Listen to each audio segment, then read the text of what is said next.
ओं ह्रीं भुवनेश्वर्यै नमो नमः। आसंता काली अक्टोबर 10 तारिख शुक्रवार संकट चतुर्थी।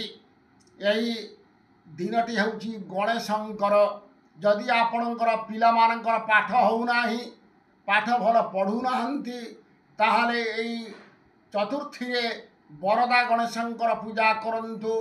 काली संध्या 6:30 समय रे आपण घरे गोटे लाल कपड़ा पकातु, बरदा गणेशंकर मूर्ति किंबा फोटो रखु, घी दीप लगातु, पंचामृत गंगा जल धूप दीप नैवेद्य स्थापन करंतु, रुद्राक्ष माला गोटे रखु, संकल्प करंतु, तापरे उपचार पूजा करंतु।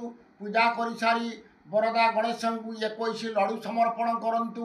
108 दुबर माला करी बरदा गणेश बेकरे समर्पण कर चढ़े दियंतु। तापरे गोटे मंत्र मु डाकुची 108 जप करंतु। ओं बरद गणेशाय नमो नमः। यही मंत्र को 108 जप करंतु। जप करिगला परे देखिबे आपणक पिलांकर स्मरण शक्ति रहिबो एवं पाठ भल हेबो।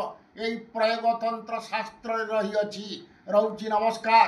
जय जगन्नाथ। जय मां कामाक्षी।